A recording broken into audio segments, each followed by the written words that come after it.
प्रभु का धन्यवाद हो कि हम परमेश्वर के चरणों में फिर से कुछ समय व्यतीत कर सके और परमेश्वर के वचन से अध्ययन करने के लिए प्रभु ने हमें जो समय दिया इसके लिए प्रभु का धन्यवाद हो।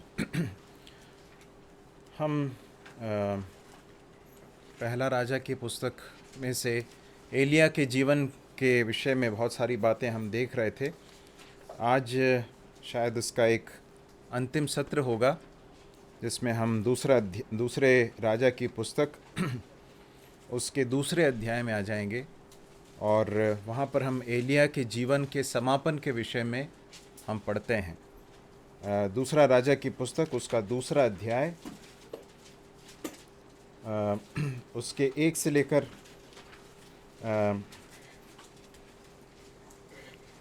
18 तक हम पहले पढ़ेंगे।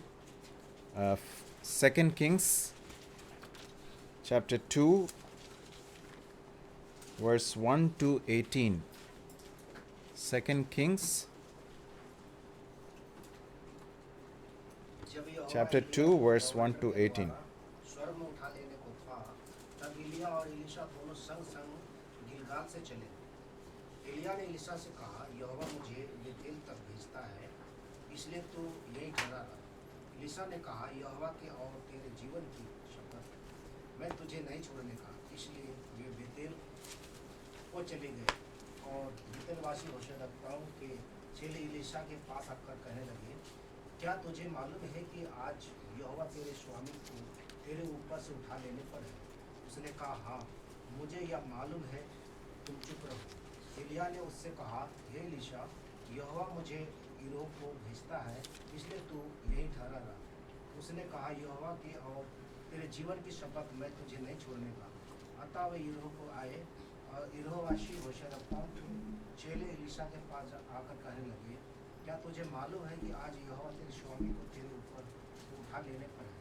उसने उत्तर दिया, हाँ, मुझे भी मालूम है, तुम चुप रहो। फिर एलिया ने उससे कहा, यहोवा मुझे यरदन तक भेजता है, इसलिए तू ये ठहरे रह। उसने कहा, यहोवा के और जीवन की शपथ, मैं तुझे नहीं छोड़ने का। अतः वे दोनों आगे चले और भविष्यद्वक्ताओं के चेलों में से 50 जन जाकर उनके सामने दूर खड़े हुए और वे दोनों यरदन के किनारे खड़े हुए। तब एलिया ने अपनी चादर पकड़कर हेठ ली और जल पर मारा, तब वह इधर उधर दो भाग हो गया और वे दोनों स्थल पार उतर आए।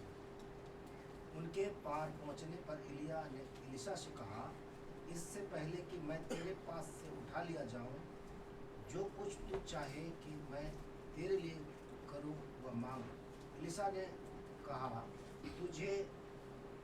तुझ में जो आत्मा है उसका दूना भाग मुझे मिल जाए। एलिया ने कहा, तूने कठिन बात मांगी है, तो भी यदि तू मुझे उठा जाने के बाद देखने पाए तो तेरे लिए ऐसा ही होगा, नहीं तो ना होगा।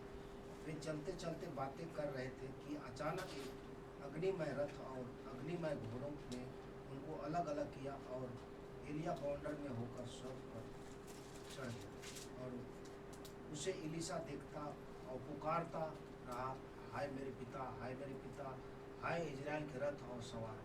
जब वह उसको फिर देख ना पड़ा, तब उसने अपने वस्त्र पकड़े और फाड़कर 2 भाग कर दिए। फिर उसने एलिया की चादर उठाई जो उस पर से गिरी थी और वह लौट गया और यरदन के तट पर खड़ा हुआ। तब उसने एलिया की वह चादर जो उस पर से गिरी थी पकड़कर जल पर मारी और कहा, एलिया का परमेश्वर यहोवा कहाँ है? जब उसने जल पर मारा तब वह इधर उधर 2 भाग हो गया और एलीशा पार हो गया।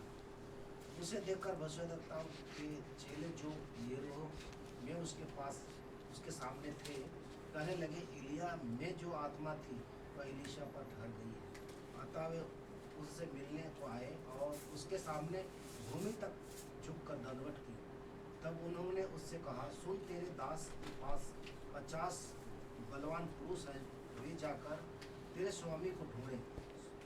संभव है कि क्या जाने यहोवा की आत्मा ने उसको उठाकर किसी पहाड़ पर या किसी तराई में डाल दिया हो। उसने कहा मत भेजो। तब उन्होंने उसको यहाँ तक दबाया कि वह लज्जित हो गया। तब उसने कहा भेज दो। अतः उन्होंने 50 पुरुष भेज दिए और वे उसे 3 दिन तक ढूंढते रहे परंतु ना पाया। उस समय तक वह यूरोप में ठहरा रहा। अतः जब वे उसके पास लौट गए तब उसने उनसे कहा, क्या मैंने तुमसे ना कहा था कि मत जाओ? परमेश्वर अपने पवित्र वचन के सुने पढ़े जाने पर आशीष दे और हमसे परमेश्वर बहुत ही व्यक्तिगत रूप से व्यवहार करे। हम प्रार्थना पूर्वक बैठें कि परमेश्वर का वचन बड़े सामर्थ्य के साथ हमारे बीच में आए। हम एलिया के जीवन को देख रहे थे और यदि आपको याद हो तो हमने एलिया के जीवन को बहुत सारे आश्चर्य कर्मों से भरा हुआ एक जीवन और सेवकाई देखी है। परमेश्वर की बड़ी सामर्थ को हमने एलिया के जीवन में प्रकट होते हुए देखा है। अलग अलग परिस्थितियों में, अलग अलग स्थितियों में परमेश्वर के बड़े हाथ को हम एलिया के जीवन में देख पाते हैं। परंतु अब जो है क्या हो रहा है, अब एलिया के कूच का समय आ गया है ना। तो परमेश्वर के इस जन अर्थात एलिया के जीवन के इस कूच का जब समय आ जाता है और हमने जो कुछ बातें देखी उनसे बहुत कुछ कीमती या बहुमूल्य पाठ हम अपने जीवन के लिए सीख सकते हैं। यदि आपने ध्यान दिया हो, हमने 19वें अध्याय, पहला राजा उसके 19वें अध्याय और उसके चौथे पद को यदि जब हमने पढ़ा था तो हमने कुछ बात देखी थी। आप पढ़ लेंगे उस भाग को, पहला राजा 19वां अध्याय उसका चौथा पद। परंतु वह स्वयं जंगल में एक दिन की मार्ग पर जाकर एक झाऊ के पेड़ के तले बैठ गया। वहाँ उसने यह कहकर अपनी मृत्यु मांगी, हे यहोवा, बस है, अब मेरा प्राण ले ले, क्योंकि मैं उन्हें मूर्खाओं से अच्छा नहीं हूँ। क्या हुआ यहाँ पर? आपको याद है क्या हुआ था? इजेबेल जो आहाब की पत्नी है, रानी है, उसने एक दूत को भेजा। किसके पास? एलिया के पास भेजा और कहा कि कल इसी समय तक जो है तुझे मार डाल दिया जाएगा, मैं तुझे मरवा डालूंगी, और यदि ऐसा नहीं हो तो जो है देवता मेरे साथ इससे या इससे भी अधिक करें। और आप जानते हैं कि उसने ऐसा क्यों किया। उसके पहले करमेल के पर्वत पर जो है आहाब के दृष्टि के सामने परमेश्वर के दास एलिया ने बहुत बड़े आश्चर्य कर्म को वहाँ पर किया, परमेश्वर ने किया। और हम देखते हैं कि जो अशेरा और बाल के जो झूठे भविष्यद्वक्ता थे उनके ऊपर परमेश्वर का न्याय होते हुए वहाँ पर हम देखते हैं। इजेबेल इससे बहुत बुरी तरह से चिढ़ गई, क्रोधित हो गई और उसने प्रण लिया, उसने ठान लिया कि एलिया को मारना है। परंतु वो मार पाई क्या? उसने ये कहा था कि कल इसी समय तक मैं तुझे मार डालूंगी। परंतु परमेश्वर के वचन से हम एक बहुत महत्वपूर्ण बात सीख सकते हैं, वो यह है कि किसी के धमकी से या किसी के कहने से कि मैं तुम्हारा ऐसा कर दूंगा, तुम्हारे साथ वैसा कर दूंगा, उसके कहने मात्र से एक विश्वासी के जीवन में कुछ भी नहीं हो सकता है। इस बात को हमें अपने हृदय के अंदर बांध कर रखना है। इसलिए मनुष्यों की धमकी या मनुष्यों के कहने मात्र से डर कर भयभीत होने की आवश्यकता नहीं है, इसे हमें समझने की ज़रूरत है। परंतु एलिया हमारे समान ही दुख सुख भोगी मनुष्य था। इस बात को हमने हमारे अध्ययन के आरंभ में देखा था और इसलिए बहुत ही स्वाभाविक रूप से उसके अंदर क्या हो गया? उसके अंदर डर आ गया। उसको लगा कि अब जो है मुझे मार डाला जाएगा और उसके अंदर एक तरह से निराशा भी आ गई थी। क्यों? क्योंकि उसने एक नहीं अनेक बार आहाब का सामना किया और उसे बताया कि तू जिस रास्ते पर चल रहा वो रास्ता सही नहीं है। इज़राइल का परमेश्वर यहोवा है और वही सच्चा परमेश्वर है और बाकी सारी चीज़ें जो तुम जो करते आ रहे हो वो गलत है।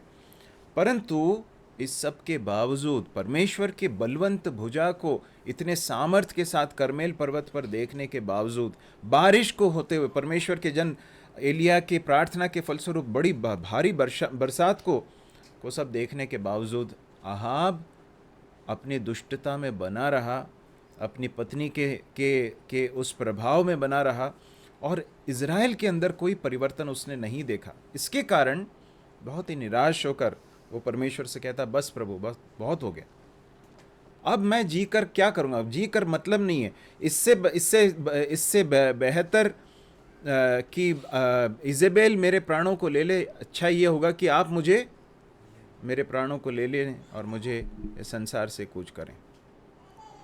कई बार हमने निराशा में आकर, है ना, परमेश्वर के सामने या लोगों के सामने इस तरह से कहा है या अपने मन में सोच लिया है कि काश मैं मर जाऊं तो अच्छा है ना, परंतु परमेश्वर अपनी बड़ी दया और अपनी करुणा में ऐसा होने नहीं देते हैं, है ना। परमेश्वर हमारे हर प्रार्थना का उत्तर यदि हमें हमारे मन माफिक अगर दे देते तो आज हम यहाँ पर, अनेक लोग यहाँ पर नहीं बैठे होते। परंतु परमेश्वर ने एलिया की उस प्रार्थना को क्या कहा, क्या उत्तर दिया? नहीं का उत्तर था। परमेश्वर ने उसको वहाँ पर मरने नहीं दिया, परमेश्वर ने उसके प्राणों को नहीं लिया। और आज जब हम इस भाग को पढ़ रहे हैं तब हमें समझ में आता है कि परमेश्वर ने क्यों ऐसा नहीं किया, क्योंकि परमेश्वर ने उसके लिए और भी एक महिमामय, एक फेयरवेल परमेश्वर ने उसके लिए रखा था। इस संसार से कूच करने का उसका तरीका जो है, एक मृत्यु, साधारण मृत्यु या इजेबेल के द्वारा मार डालने के द्वारा नहीं होगी, परंतु कैसे होगी? वो बिना मृत्यु के अग्निमय रथों के ऊपर उठा लिया जाएगा परमेश्वर के पास स्वर्ग में। ये परमेश्वर की योजना थी। This was God's plan. अब देखिए, एलिया को वो दिख रहा था कि उस समय पर नहीं दिख रहा था। हमारे साथ भी यही समस्या है। कई बार हम, परमेश्वर ने हमें, हमारे लिए क्या कुछ तैयार किया है उसे कई बार देख नहीं पाते हैं।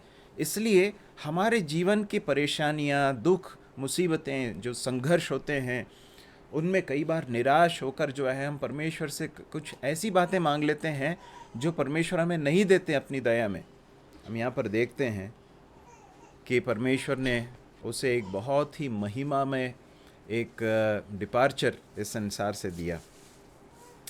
तो मेरे प्रिय भाई और बहनों, परमेश्वर जब हमारे जीवन में कुछ निराशाजनक परिस्थितियों को होने देते हैं, ध्यान से सुनिए, जब परमेश्वर हमारे जीवन में कुछ कठिन परिस्थितियों को होने देते हैं, निराशाजनक परिस्थितियों को होने देते हैं, तो हमें क्या करना है?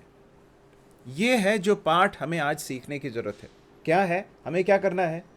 हमें निराश होकर, हिम्मत हार कर छोड़ नहीं देना है, हियाव नहीं छोड़ देना है, परंतु क्या करना है?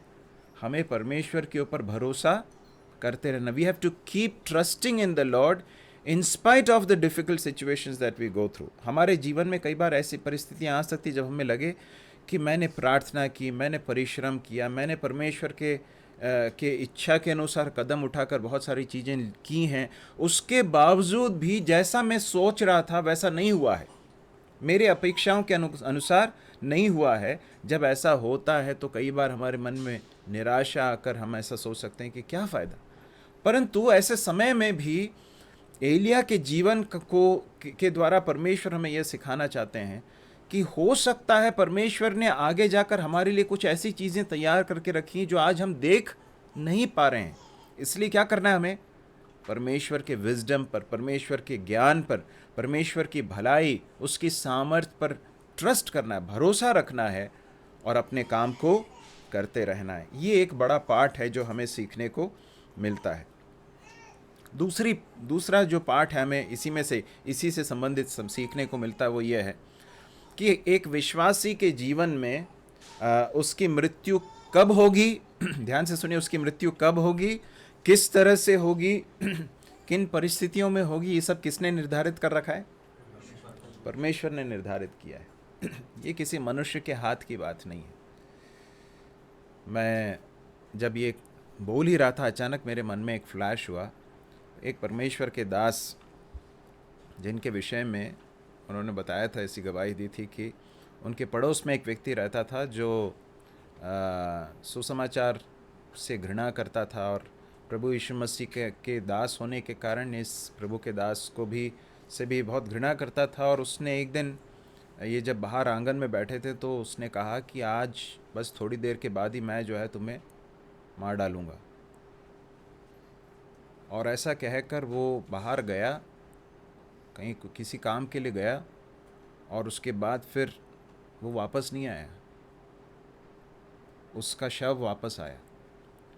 देखिए, मैं ये कहना नहीं चाह रहा कि जो भी ऐसा करते हैं, कहते हैं, उनके साथ ऐसा होता है, ये नहीं कहना चाह रहा, परंतु मैं कहना ये चाहता हूँ कि मनुष्य के कहने मात्र से कुछ होता नहीं है। परमेश्वर है जो हमारे जीवन के ऊपर नियंत्रण रखते हैं। उसके हाथों में है हमारा प्राण, हमारा जीवन उसके हाथों में। इसलिए प्रभु यीशु मसीह ने क्या कहा, तुम उनसे मत डरो जो सिर्फ तुम्हारे शरीर को घात कर सकते हैं। लेकिन शरीर को भी कब घात कर सकते हैं? जब परमेश्वर उनको ऐसा करने की अनुमति दे। प्रभु यीशु मसीह ने मत्ती रचित सुसमाचार में कहा, क्या 2 पैसे में गौरैया नहीं बिकती? फिर भी परमेश्वर पिता की अनुमति के बिना उनमें से एक भी नहीं गिरता है। और प्रभु कहता, तुम बहुत बहुमूल्य हो, तुम्हारे सिर के बाल तक जो है गिने हुए। मतलब परमेश्वर की दृष्टि में हमारे सारी चीजें हैं। हमें किसी रीति से कोई चिंता करने की आवश्यकता नहीं है, डरने की, भयभीत होने की आवश्यकता नहीं है। परमेश्वर का जब समय होगा तो परमेश्वर ने जिस तरह से निर्धारित किया उस तरह से हमारी मृत्यु एक दिन होगी, है ना। तो इसलिए उस विषय में बहुत अधिक चिंतित होने की या डरने की आवश्यकता नहीं है। इस बात को हम याद रख सकते हैं। दूसरी बात, हमें ऐसी परिस्थितियों में, जब कठिन परिस्थितियां रहती हैं, तो हमें क्या करना है? एक तो परमेश्वर के ऊपर भरोसा करना है, परमेश्वर के चरित्र और परमेश्वर की प्रतिज्ञाओं को हमें स्मरण करना बहुत ही ज़रूरी है। 1-2 भाग जरा हम जल्दी से पढ़ेंगे। रोमियो 8वां अध्याय उसका 28वां पद। रोमियो 8वां अध्याय उसका 28वां पद।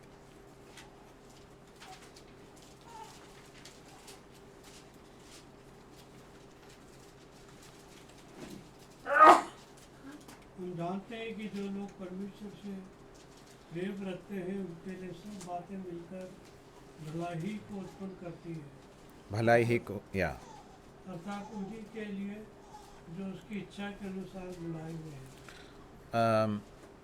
कोई और अंग्रेजी में कोई वर्जन है क्या किसी के पास? कोई पढ़ लेंगे उसे? And we know that for those who love God, all things work together for God, for those who are called according to His purpose. या हिंदी में और अंग्रेजी में अभी जो वर्जन पढ़ा उसमें पैसिव एक वॉइस है, मतलब उनके लिए होती हैं ऐसा करके लिखा है। परमेश्वर की उनके लिए अंततः सारी बातें भलाई के लिए उत्पन्न होती हैं करके। लेकिन इसमें जो है दूसरे कुछ वर्जन्स के साथ हम जब कंपेयर करते हैं तो ऐसा लिखा है कि God works for the good of those who love him. मतलब परमेश्वर उनके लिए, उनके जीवन की परिस्थितियों को, उनके जीवन की कठिनाइयों, परेशानियों, मुसीबतों, सारी चीज़ों को इस तरह से परमेश्वर ऑर्केस्ट्रेट करते हैं। ऑर्केस्ट्रेट करना मतलब क्या मालूम है? ऑर्केस्ट्रा क्या होता है? बहुत सारे म्यूजिशियंस रहते हैं और बहुत सारे जो संगीतज्ञ रहते हैं, गीतकार रहते हैं, गीत गाने वाले रहते हैं, सबको एक साथ मिलकर ऑर्केस्ट्रा बोलते हैं, ऑर्केस्ट्रा। और उसको ऑर्केस्ट्रेट करने वाला एक व्यक्ति होता है जो सारी चीज़ों को म्यूज़िक डायरेक्ट करता है, सारी चीज़ों को। परमेश्वर हमारे जीवन के सारी परिस्थितियों, परेशानियां हो या तकलीफ़ें हो, कठिन परिस्थितियां हो, इन सारी चीज़ों को क्या कर रहा है? परमेश्वर ऑर्केस्ट्रेट कर रहा है सारी चीज़ों को। अंततः किस बात के लिए? हमारी भलाई के लिए। इन सारी बातों के पीछे परमेश्वर का हाथ है और वह अंततः हमारे जीवन में भला ही करेगा। यिर्मयाह 29 का 11 पढ़ लें।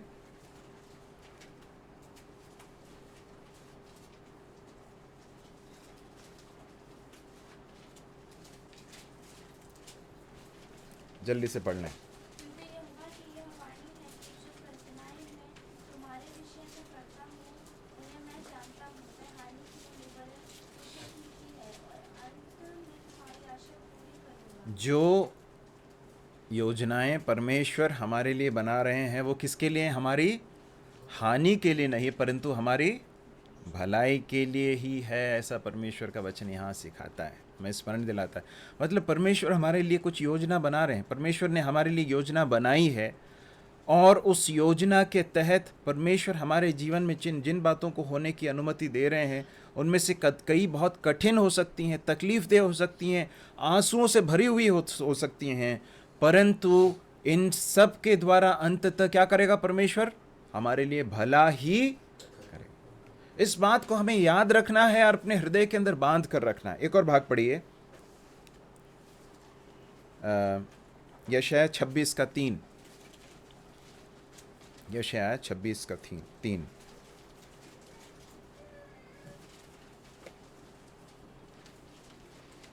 जिसका मन तुझ में धीरज धरे हुए है उसकी तो पूर्ण शांति के साथ रक्षा करता है क्योंकि वह तुझ पर भरोसा रखता है। इसलिए कि वह तुझ पर भरोसा रखता है, इसलिए जिसका मन तुझ पर धीरज धरे हुए है, तू उसे क्या करता है?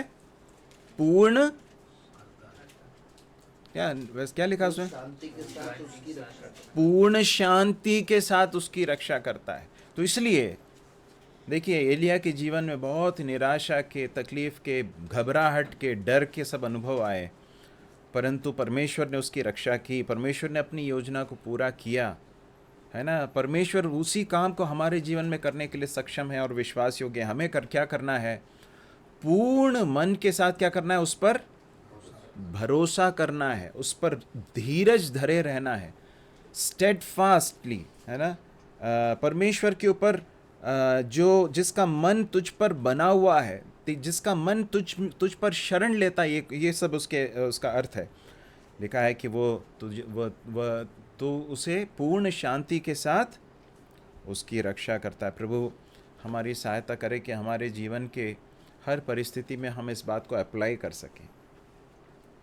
हमारे जीवन में भी डर के अनुभव आ सकते हैं, हमारे जीवन में भी निराशा के अनुभव आ सकते हैं, घबराहट के, बेचैनी के आ सकते हैं। उस समय पर हमें करना क्या है? परमेश्वर पर भरोसा करना है, उसकी प्रतिज्ञाओं को स्मरण रखना है, इस बात को याद रखना है कि उसका चरित्र कैसा है, वो कभी बुरा नहीं कर सकता है ना। और परमेश्वर के ऊपर पूर्ण मन के साथ भरोसा रखना है, उस पर धीरज धरे रहना है। इस बात को परमेश्वर का वचन हमें स्मरण दिलाता है। एक और बात जो हमें करने की आवश्यकता है, हमारी परिस्थितियों के बीच में आनंदित रहना या परमेश्वर को धन्यवाद देना, ये दोनों चीज़ें भी बहुत ही महत्वपूर्ण है। एक भाग पढ़िए, पहला थिस्सलुनीकियों 5:18। पहला थिस्सलुनीकियों 5:18।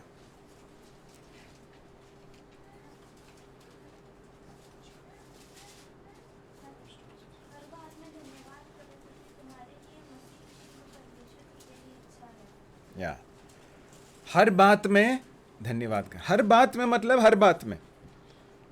यूजुअली हम धन्यवाद किस बात के लिए करते हैं? प्रभु जी प्रार्थना का उत्तर मिल गया तो प्रभु धन्यवाद। परंतु क्या धन्यवाद देते हैं जब शरीर में तकलीफ होती है, दर्द होता है? प्रभु धन्यवाद, इसके लिए भी धन्यवाद प्रभु। जब कोई चुनौती का सामना करते हैं तो उसके लिए धन्यवाद करते हैं, प्रभु इसके लिए भी धन्यवाद, है ना। याकूब की पत्री में याकूब इस तरह से स्मरण दिलाता, पहले अध्याय में, जब तू नाना प्रकार की परीक्षाओं में पढ़ो तो उसे पूरे आनंद की बात समझो। क्यों? क्योंकि इसके साथ कुछ हो रहा है। जब तुम इसमें से होकर गुजर रहे हो तो क्या हो रहा है? परमेश्वर तुम्हें बदल रहा है, तुम्हें अंदर से परमेश्वर परिवर्तित कर रहा है, इसलिए आनंद की बात समझो। रोमियो 5वें अध्याय में प्रेरित पौलुस इस तरह से कहता है, हम अपने परीक्षाओं में, दुखों में क्या होते हैं? आनंदित होते हैं। क्यों? क्योंकि दुखों के द्वारा क्या होता है? धीरज उत्पन्न होता है, और धीरज के द्वारा चरित्र उत्पन्न होता है, और चरित्र के द्वारा क्या होता है उत्पन्न? आशा उत्पन्न होती है। तो परमेश्वर का वचन हमें स्मरण दिलाता, हमारे जीवन के हर परिस्थिति में परमेश्वर पर भरोसा रखें, आनंदित रहें और प्रभु के गीत गाएं। देखिए, कई बार मैंने अपने जीवन में निराशा के समय में जब प्रभु के गीतों को गाया है तो मुझे बहुत हृदय में परमेश्वर ने बड़ी तसल्ली दी है। बहुत ही एक प्रैक्टिकल चीज़ है। इच्छा नहीं होगी तो भी गाइए, ऐसे गीत गाइए जो आपके हृदय को परमेश्वर की महानता की ओर लगाएं। ऐसे गीतों को गाइए जो आपको उस निराशा के उस भंवर में से बाहर निकालें।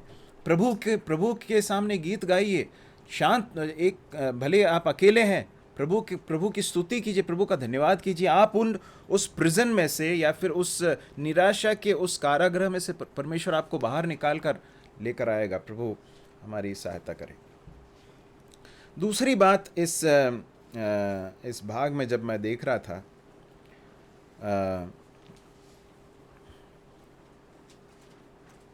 वो यह है कि एलिया का जो कूच करने का समय आया तो एलिया को परमेश्वर ने प्रकट किया कि उसका वो इस संसार से कैसे जाने वाला है। साधारण तौर पर अक्सर सभी लोग कैसे जाते हैं? मृत्यु होती है ना। जो है उसकी मृत्यु हुई, उसकी भी मृत्यु हुई।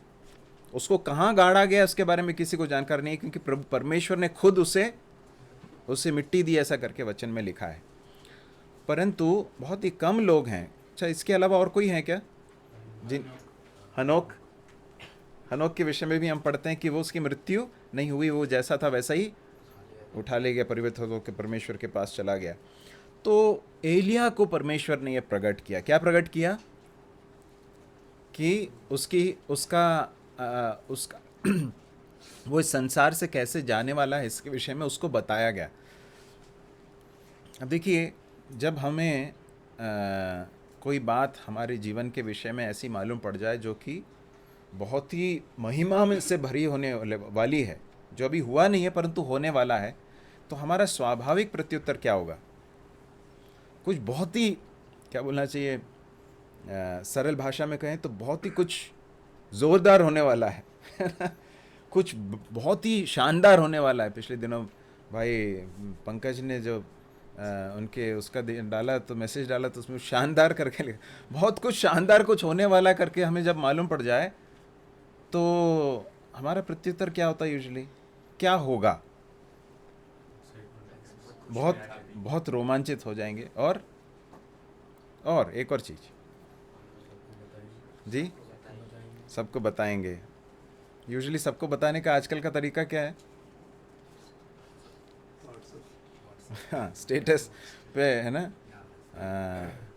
तो यदि एलिया आज के ज़माने में हमारे साथ का कोई होता तो स्टेटस में डाल देता कि after few days glorious ascension awaiting, ऐसा करके कुछ डाल सकता, कुछ ही दिनों में जो है कुछ बढ़िया होने वाला है।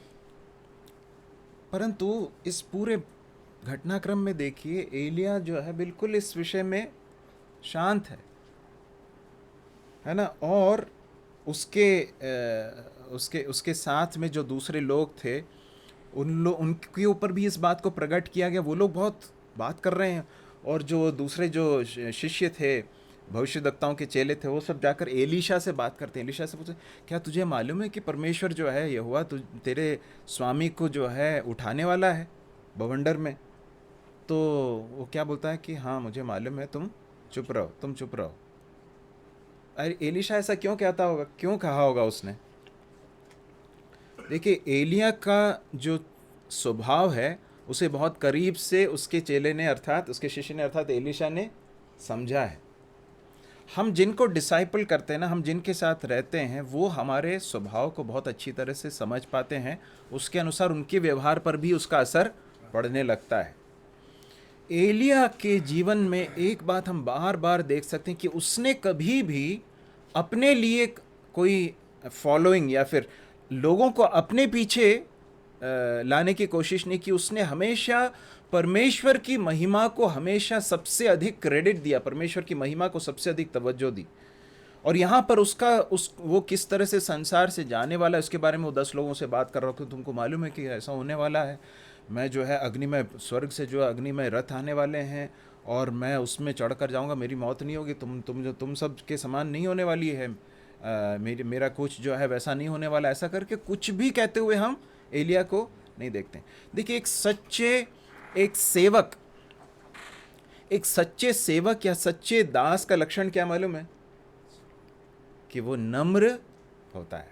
वो कभी भी अपने बारे में लोगों को ज़्यादा बताकर लोगों को अपनी ओर आकर्षित करने की कोशिश नहीं करता है, परंतु उसका हमेशा फोकस ये रहता है कि परमेश्वर की, मेरे स्वामी की महिमा होनी चाहिए, है ना। उसने किसी से इस बात को शेयर करते हुए हम देखते नहीं हैं, है ना।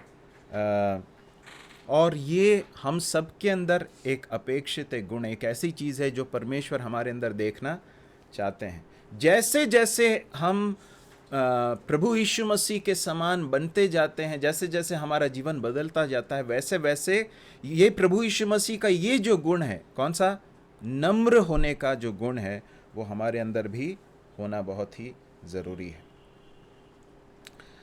इसी से जुड़े हुए 1-2 पदों को हम देखेंगे। मत्ती रचित सुसमाचार 11वां अध्याय, उसका 29वां पद। मत्ती 11 का 29। मेरा उपले ऊपर उठा लो और मुझसे सीखो, क्योंकि मैं नम्र और मन में दीन हूँ, और तुम अपने मन में विश्राम पाओगे। प्रभु यीशु मसीह ने कहा कि हे बोझ से दबे हुए लोगों और परिश्रम करने वाले लोगों, क्या करो, मेरे पास आओ तो मैं तुम्हें विश्राम दूंगा। फिर उसके बाद प्रभु कहते हैं मेरा जुआ अपने ऊपर उठा लो और मुझसे सीखो। मतलब एक गुरु से जैसे शिष्य सीखता है, वैसे प्रभु यीशु मसीह हमसे कह रहे हैं कि तुम मुझसे देख, मुझे ध्यान से देखो और मुझसे सीखो, क्योंकि मैं कैसा हूँ, मन में नम्र हूँ और मन में दीन हूँ। और क्या होगा, तुम अपने मनों में क्या पाओगे, विश्राम पाओगे। नम्र होने का जो सबसे बड़ा जो उसका जो तरीका है या फिर उसके लिए जो जरिया है, वो क्या है कि हम अपने स्वामी, अपने प्रभु यीशु मसीह के पास जाएं और उनसे सीखें। उनको जब ध्यान से देखेंगे, उनके स्वभाव को देखेंगे, तो उस स्वभाव के अनुसार हमारा जीवन बदलेगा। प्रभु हमारी सहायता करे। मत्ती रचित सुसमाचार 6वें अध्याय में प्रभु यीशु मसीह एक और बात सिखाते हैं। कहते हैं जब तुम प्रार्थना करो तो ऐसा करो, जब तुम उपवास करते हो तो ऐसा करो, और जब तुम दान देते हो तो ऐसा करो। कैसा करो? उन सब में एक बात कॉमन है। क्या करना है? छिप के करना है, रहस्य में करना है, सबके सामने उसका ढिंडोरा नहीं पीटना है। जो कुछ कर रहे हो परमेश्वर को दिखाते हुए करो, मनुष्यों को दिखाने के लिए मत करो। और तुम्हारा पिता जो रहस्य में या गुप्त में देखता है, तुम्हें क्या देगा? प्रतिफल देगा। और यदि तुमने मनुष्यों के सामने करने के लिए कर दिया, मनुष्यों के सामने किया, उनको दिखाने के लिए किया, तो तुम्हारा प्रतिफल तुम्हें मिल गया। प्रभु हमारी सहायता करे कि हमें एक सीक्रेट लाइफ, हमारा जो एक रहस्यमय गुप्त जीवन भी होना बहुत ज़रूरी है। हमारे जीवन का बड़ा एक हिस्सा सार्वजनिक होता है, जो लोग देखते हैं। एलिया के जीवन में भी हम देख सकते हैं, बहुत सारे उसके जो काम थे सार्वजनिक थे, परंतु इन सारे बातों में जो सामर्थ आ रही थी, वो कहाँ से आ रही थी मालूम है? एक सीक्रेट लाइफ था उसका प्रभु के साथ।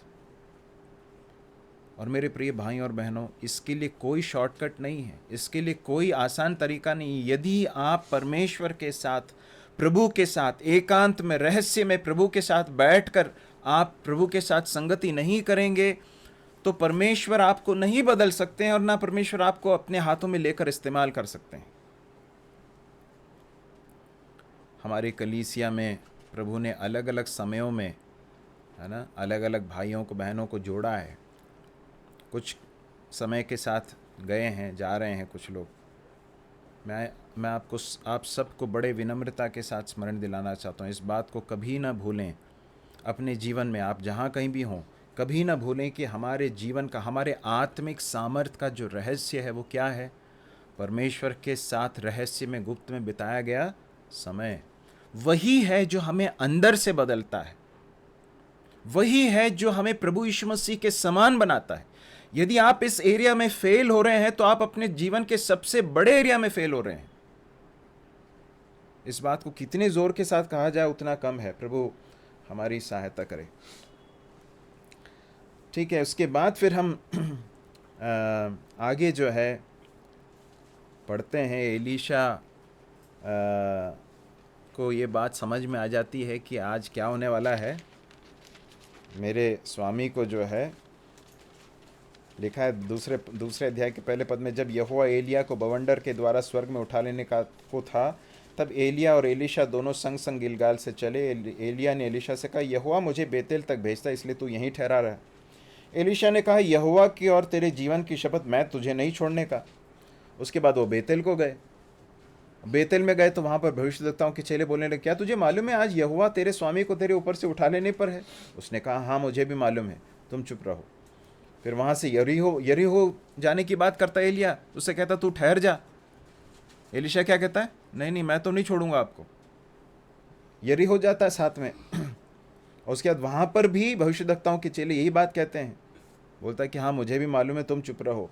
उसके बाद फिर एलिया कहता है, मुझे परमेश्वर यहोवा यरदन की ओर भेज रहा है, यहाँ ठहर जा।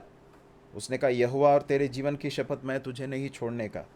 और उसके बाद फिर हम आगे जाकर देखते हैं कि ये सब तीनों घटनाएं होने के बाद 9वें पद में उनके पार पहुंचने पर एलिया ने एलीशा से कहा, इससे पहले कि मैं तेरे पास से उठा लिया जाऊं, जो कुछ चाहे तू चाहे कि मैं तेरे लिए करूं वह मांग। एलीशा ने कहा, तुझ में जो आत्मा है उसका दूना भाग मुझे मिल जाए। अब क्या हो रहा है यहाँ पर? एलीशा को अच्छी तरह से समझ में आ गया कि आज स्वामी को प्रभु उठाने वाला है। और एलिया कौन है? उसका गुरु है और वो शिष्य है ना। तो एलीशा जो है वो जानता है कि आज ऐसा होने वाला है, और एलिया जो है उसे बार बार टेस्ट करता है इस बात को देखने के लिए कि ये पीछे चलने के लिए कमिटेड है कि नहीं, परंतु वो नहीं छोड़ रहा है। उसके बाद तीनों जगह में साथ में जाता है, और उसके बाद फाइनली एलिया बोलता है कि तो कुछ चाहता है क्या मैं तेरे लिए करूं इससे पहले कि मैं यहाँ से चले जाऊं? एलीशा उससे कुछ मांगता है, और एलीशा के इस डिमांड में बहुत अहम कुछ आत्मिक सच्चाई छिपी हुई है। एलीशा क्या मांगता है? तेरे जो तुझ में जो आत्मा है उसका दूना भाग मुझे मिल जाए। ये क्या है इसका मतलब? क्या आत्मा जो है वो कुछ क्वांटिटी में मिलता है क्या, कि एलीशा के अंदर इतना मात्रा में था और एलीशा को जो उससे दुगना मात्रा में मिला? ऐसा नहीं है उसका अर्थ। उसका अर्थ यह है, देखिए उस समय पर यहूदियों के बीच में ये प्रथा होती थी कि जो पहलौठा होता था, घर में जो पहलौठा होता था, पहला जो बेटा होता था, उसको क्या दिया जाता था? दुगना दिया जाता था। तो और वो वसीयत का जो भाग है उसमें दुगना भाग जो है पहलौठे को दिया जाता था। तो यहाँ पर एलीशा जो मांग रहा है वो उसका अर्थ क्या है? वो क्या मांग रहा है एक्चुअली? वो ये मांग रहा है कि मेरे गुरु, मैं चाहता हूँ कि आपको, आपकी जो सेवकाई है, आपने जो आप अभी जो सेवा करते आए हैं, मैं उसका उत्तराधिकारी होना चाहता हूँ। यह है उसको कहने का अर्थ। उसके कहने का तात्पर्य यह है, प्रभु ने आपके अंदर ये जो आपके द्वारा ये जो सेवा की है उसे मैं आगे बढ़ाने के लिए इच्छुक हूं। मैं इसका उत्तराधिकारी बनना चाहता हूं। मैं उस सामर्थ को चाहता हूं, उस आत्मा को चाहता हूं जो आपके अंदर था, और मैं आपके उस लेगेसी को आगे बढ़ाना चाहता हूं। यह है उसका अर्थ।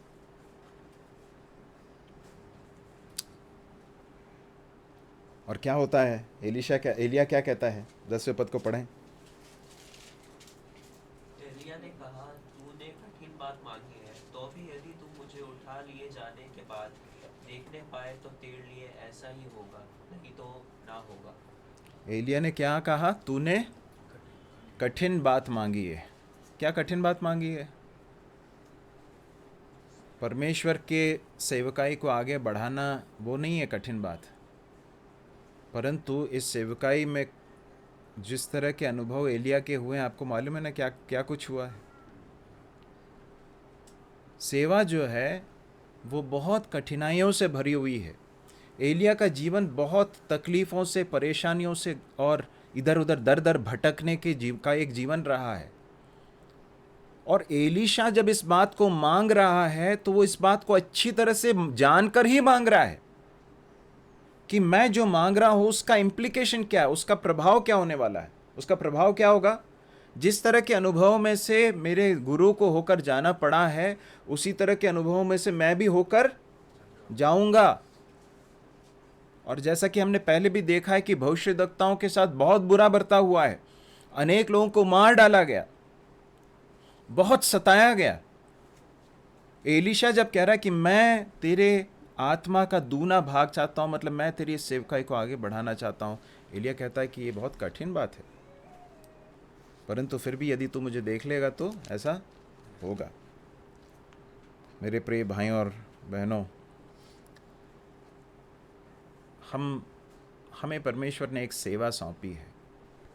हम सबको परमेश्वर ने एक सेवा सौंपी, और ये सेवा आसान नहीं है, इसमें बहुत सारी कठिनाइयाँ हैं। 2 कुरिन्थियों 4 अध्याय में प्रेरित पौलुस बताता है कि ये सेवा परमेश्वर के अनुग्रह से, हमें दया से हमें मिली है, और इसमें बहुत सारी चुनौतियाँ हैं। हमारे विरोधी हैं, शैतान है जिसने लोगों के मनों को अंधेरा कर रखा है, है ना। हमारा शरीर है जो दिन प्रतिदिन कैसा होता जाता है, कमज़ोर होता जाता है। बहुत सारी चुनौतियां हैं, बहुत सारे तकलीफ़ें, संघर्ष हैं, परंतु प्रेरित पौलुस क्या कहता है वहाँ पर, हम हियाव नहीं छोड़ते। इसलिए कि परमेश्वर की दया से ये सेवा हमें मिली है, इसलिए हम हियाव नहीं छोड़ते। मेरे प्रिय भाइयों और बहनों, हमें सेवा दी गई है और ये सेवा को करने के हम लायक नहीं है, परमेश्वर की दया से हमें मिली है, लेकिन हमारी बहुत बड़ी जिम्मेदारी है कि हम इस सेवा को आगे बढ़ाएं। मसीह मंडली को परमेश्वर ने इस शहर में एक बड़े उद्देश्य के साथ स्थापित किया। इसका स्पष्ट दर्शन जो है, इसका एक स्पष्ट विजन परमेश्वर ने हमें दिया है कि हम प्रभु यीशु मसीह के सुसमाचार को लोगों के पास पहुंचाएं। जब वे प्रभु को जानते हैं तो उनको शिष्यता में बढ़ाएं। इससे बढ़कर और कुछ नहीं है। यही है हमारा विजन, यही है हमारा उद्देश्य, लक्ष्य, जो परमेश्वर के वचन पर आधारित है। हम अपने लिए कुछ अलग इजाद करके नहीं लाए हैं। और इस सेवा को करने के लिए हमें परमेश्वर ने अलग अलग समयों में, पिछले वर्षों में तैयार किया है। अब इस सेवा को आगे बढ़ाने की भी आवश्यकता है। जिस तरह से हम यहाँ पर देखते हैं, एलीशा को एक विलिंग, एक डिसाइपल के रूप में, एक इच्छुक चेले के रूप में इस सेवा को आगे बढ़ाने के लिए, प्रभु मैं अपने स्वामी के, अपने गुरु के इस सेवकाई को आगे बढ़ाने के लिए इच्छुक हूँ और उसके लिए मैं कीमत चुकाने के लिए तैयार हूँ। प्रभु मैं आपकी उस सामर्थ्य को चाहता हूँ, है ना। तो इस तरह की एक इच्छा को रखते हुए हम देख सकते हैं। अगली बात हम देखते हैं, जिसे देखकर हम समाप्त करेंगे।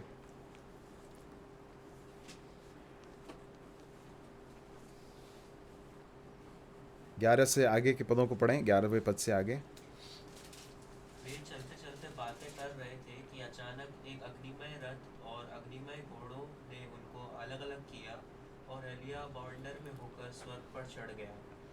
और उसे एलीशा देखता और पुकारता रहा, हाय मेरे पिता, हाय मेरे पिता, हाय इज़राइल के रथ और सवारों। जब वह उसको फिर न देख पड़ा तब उसने अपने वस्त्र पकड़े और फाड़कर दो भाग कर दिए। फिर उसने एलिया की चद्दर उठाई जो उस पर से गिरी थी और वह लौट गया और यरदन के तीर पर खड़ा हुआ।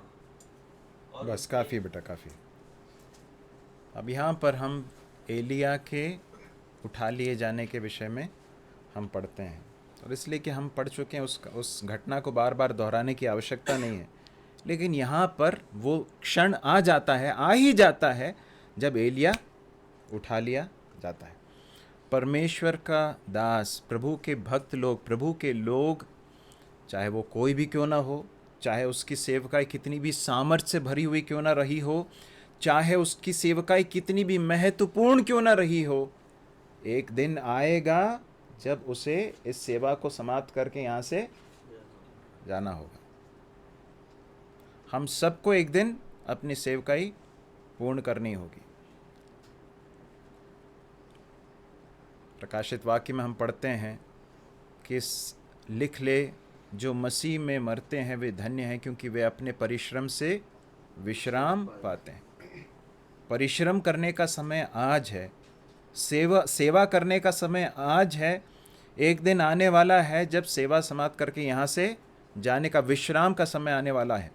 विश्राम का समय अभी नहीं है, इस बात को याद रखिए। विश्राम का समय अभी नहीं है, लापरवाही का समय नहीं है, ये परिश्रम का समय है, ये मेहनत करने का समय है, ये परमेश्वर के लिए मर मिटने का समय है। जब समय आएगा विश्राम का तो प्रभु हमें बुला लेगा। हम यहाँ पर देखते हैं परमेश्वर ने अपने दास एलिया को बुला लिया। आप जानते हैं ना उस समय के परिस्थितियाँ कैसी थीं, हम जानते हैं क्या था वहाँ पर। इज़राइल में क्या स्थिति है? इज़राइल में सभी लोग अभी भी सच्चे परमेश्वर की ओर पूरे हृदय से फिरे नहीं हैं। आहाब के शासन काल के दौरान क्या बुरी स्थिति रही है, इन सारी बातों को हम देखते आए हैं। लेकिन और उसके बाद उसका बेटा अब जो है राजा बन गया है। स्थितियां बहुत खराब हैं, बहुत कम लोग हैं, गिने चुने लोग हैं जो परमेश्वर का भय मानते हैं, जो परमेश्वर की भक्ति करते हैं। सच्चे भक्त लोग बहुत कम है उस समय पर। परंतु जब समय आ गया तो एलिया को परमेश्वर ने उठा लिया। परमेश्वर, हम कई बार ऐसा सोचते हैं ना, प्रभु काश कि उस भाई को आपने इतने जल्दी नहीं उठा लिया होता। मेरे मन में कई बार ऐसा है कई लोगों के विषय में, प्रभु काश थोड़े समय और हमारे साथ रखा होता, और प्रभु आपके लिए काम आता। ऐसा सब हमारे मन में विचार आते हैं। परंतु मेरे प्रिय भाई और बहनों, जब परमेश्वर का समय आता है तो उसके बाद कोई ग्रेस पीरियड नहीं है, कोई ग्रेस पीरियड नहीं है। इसलिए हर दिन इस तरह से जीना है मानो कि ये हमारा आखिरी दिन हो।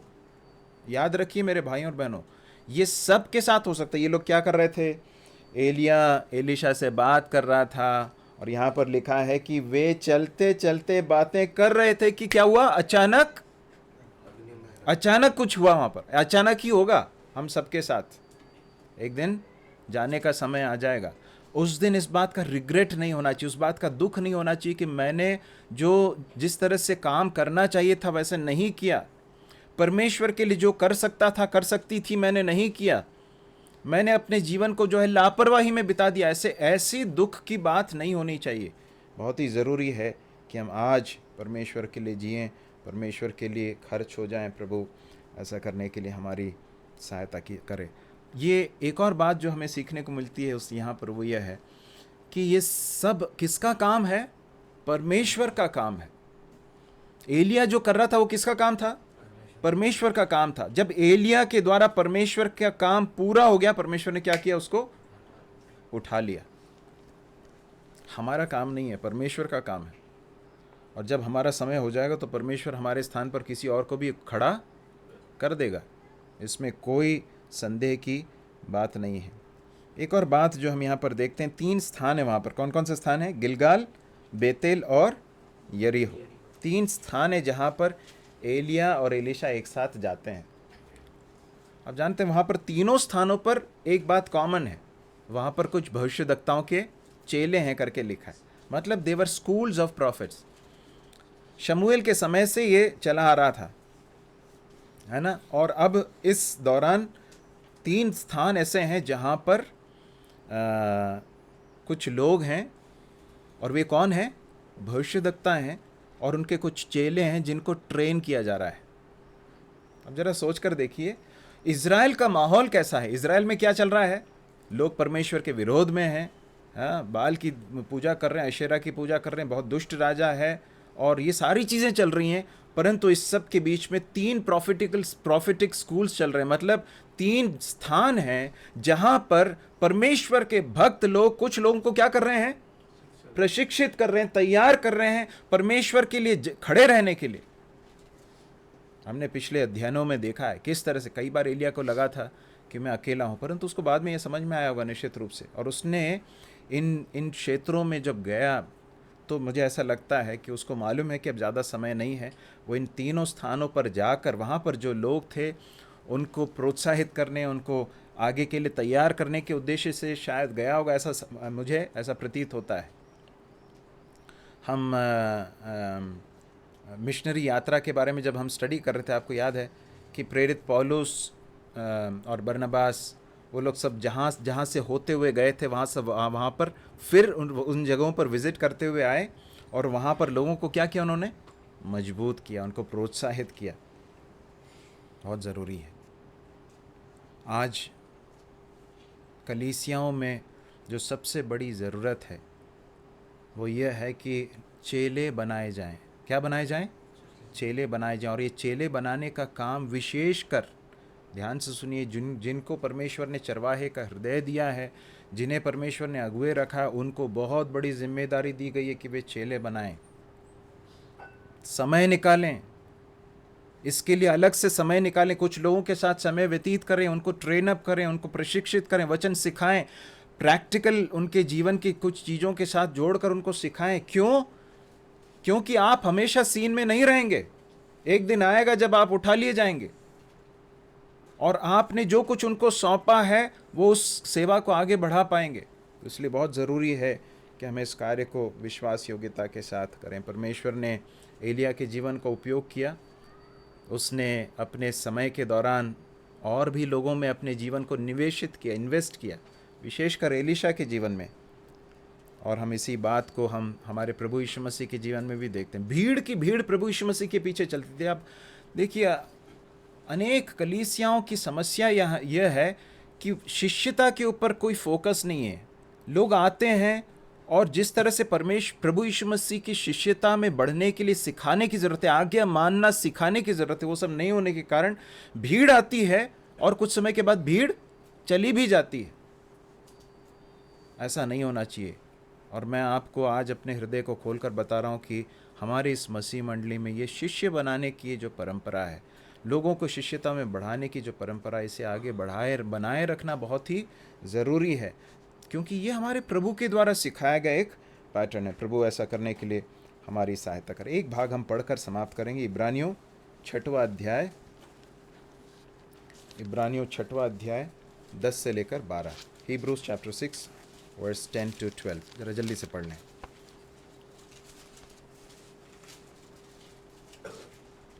क्योंकि परमेश्वर अन्यायी नहीं कि तुम्हारे काम और उस प्रेम को भूल जाए जो तुमने उसके नाम से किए, इसी स्थिति से दिखाया कि पवित्र लोगों की सेवा की और कर भी रहे हो। और हम बहुत चाहते हैं कि तुम में से हर एक जन अंत तक पूरी आशा के लिए ऐसा ही प्रयत्न करता रहे, ताकि तुम आलसी ना हो जाओ, वरन उनका अनुकरण करो जो विश्वास और धीरज के द्वारा प्रतिज्ञाओं के वारिस होते हैं। परमेश्वर अन्यायी नहीं कि तुम्हारे काम और उस प्रेम को भूल जाए जो तुमने उसके नाम के लिए इस रीति से दिखाया कि पवित्र लोगों की सेवा की और कर भी रहे हो। परमेश्वर देख रहे हैं, गॉड इज वॉचिंग। प्रभु बहुत ध्यान से देख रहे हैं और परमेश्वर अन्यायी नहीं है कि भूल जाए। जो कुछ भी तुम अब प्रभु के लिए कर रहे हो, उन सारी चीज़ों को प्रभु देख रहा है। जिस तरह से तुम उसके नाम के लिए पवित्र लोगों की सेवा तुमने की है और जो कर रहे हो, everything is being observed by the Lord. हो सकता मनुष्य एक्नॉलेज ना करें, भूल जाएं, परंतु परमेश्वर अन्यायी नहीं है कि भूल जाए, पहली बात। उसके बाद फिर क्या कहता है, पर हम बहुत चाहते हैं कि तुम में से क्या लिखा है, हर एक जन क्या करे,